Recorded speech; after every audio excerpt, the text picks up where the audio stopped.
Hi hello నమస్తే అండి. ఈరోజు నేను పచ్చి రొయ్యలు బీరకాయ కర్రీ చేయబోతున్నాను.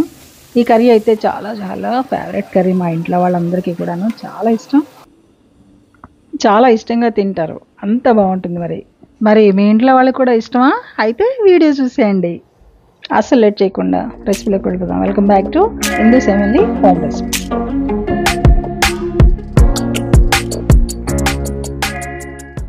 నేను బీరకాయలు తీసుకున్నాను. 1 కేజీ బీరకాయలు తీసుకున్నాను. 4 వస్తాయి. సో ఈ బీరకాయలు ముందు ఏం చేయాలనేది చూద్దాము.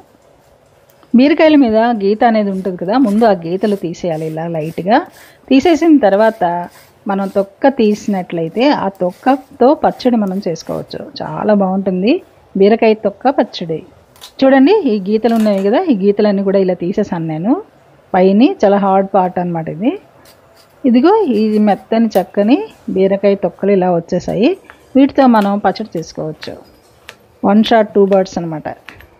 ముందైతే తొక్క తీసేసి ఇలాగా ముక్కలుగా కట్ చేసుకోవాలి. ఈ బీరకాయ తొక్కలు ఇలాంటివి చూడండి నేను పక్కన పెట్టాను. ఇది నేను పచ్చడి చేయబోతున్నాను, అది తర్వాత చూద్దాం. సో ఈ బీరకాయలన్నీ కూడాను ఇలాగా ముక్కలుగా కట్ చేసుకోవాలి. ఇది పక్కన పెట్టేసి ఇప్పుడు స్టవ్ వెలిగించి ఒక కంటైనర్ పెట్టుకోవాలి బీరకాయ కూర కోసం. అందులో కొంచెం నూనె వేసుకొని, ఒక 2-3 స్పూన్లు నూనె వేసుకోండి. ఆయిల్ వేసుకున్న తర్వాత ఆవాలు ఒక 1/2 స్పూను, జీలకర్ర 1/2 స్పూను, మినప్పప్పు 1/2 స్పూను, శనగపప్పు 1/2 స్పూన్. మనం మామూలుగా బీరకాయ కూర చేస్తాము, ఎలా చేస్తాము ఇవన్నీ కూడా వేస్తాం కదా, పోపు దినుసులు అన్నీ కూడా వేస్తాం కదా, అలాగే వేసేయండి మీరు.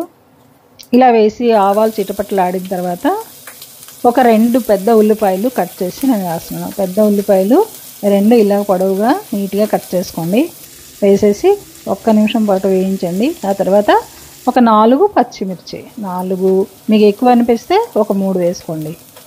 మొత్తం ఉల్లిపాయలు పచ్చిమిర్చి ఇవన్నీ కూడాను ఎర్రగా వేగాలి. ఇలా ఎర్రగా వేగిన తర్వాత అప్పుడు మనం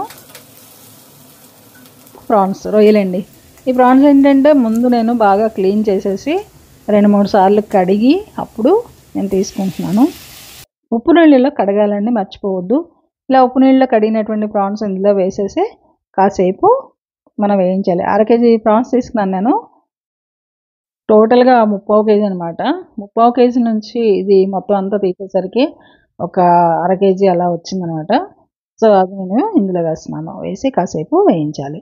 ఇలా వేయించిన తర్వాత ఒక్క 2 నిమిషాలు వేయించిన తర్వాత ఒక 1/2 స్పూన్ పసుపు, ఒక 1/2 స్పూను ఉప్పు వేసుకోవాలి. ఈ రొయ్యల కోసం మాత్రమే సరిపడేటట్లు సాల్ట్ వేసుకోండి. బీరకాయ వేసిన తర్వాత మనం మళ్ళీ మరి కొంచెం సాల్ట్ యాడ్ చేద్దాం. కానీ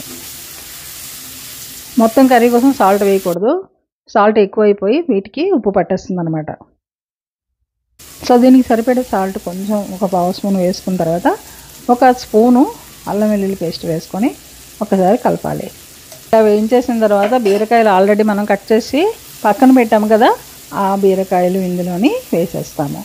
అన్నీ వేసేసి ఒకసారి కలపండి. మీడియం ఫ్లేమ్లో ఉంచాలి.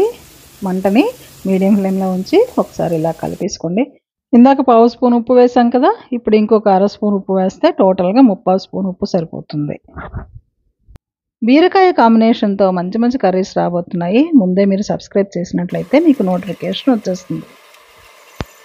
ఇప్పుడు టొమాటో అండి. టొమాటో వేయకపోతే కర్రీకి పరిపూర్ణత రాదు, అంతేనా? ఇక్కడ ఈ కర్రీలో టొమాటో డ్యూయల్ రోల్ పోషిస్తుంది. ఒక పెద్ద టొమాటో కట్ చేసి వేసుకోవాలి. ఖచ్చితంగా టొమాటో ముక్కలు వేయాలి. టొమాటో ముక్కలు వేసి 2 నిమిషాలు ఉంచండి చాలు, ఎక్కువసేపు అవసరం లేదు, వెంటనే మెత్తబడిపోతాయి. ఇప్పుడు టొమాటో పేస్ట్ 1.5 స్పూన్ వేసుకోవాలి. ఈ టొమాటో పేస్ట్ వేయడం వల్ల ఈ కర్రీ యొక్క టేస్ట్ అనేది మరింత ఎన్హాన్స్ అవుతుంది. ఇంతకుముందు నేను బీరకాయ గ్రీన్ పీస్ కర్రీ చేశాను, అది కూడా చాలా బాగుంటుందండి. అది కూడా ఒకసారి చూసేయండి. లింక్ డిస్క్రిప్షన్ బాక్స్లో ఇస్తున్నాను. ఈ కాంబినేషన్ అయితే చాలా బాగుంటుంది. ఒకసారి ట్రై చేసి చూడండి. ఇప్పుడు ఇందులో 1.5 టీ స్పూను ధనియాల పొడి, అలాగే 1 ఫుల్ స్పూను కారపొడి వేసుకోండి. తర్వాత 1 ఫుల్ స్పూను గరం మసాలా పొడి కూడా వేసుకోవాలి. 1/2 స్పూను జీలకర్ర పొడి వేసుకోండి. ఇలా వేసుకున్నాక ఒక్కసారి నెమ్మదిగా కలపండి.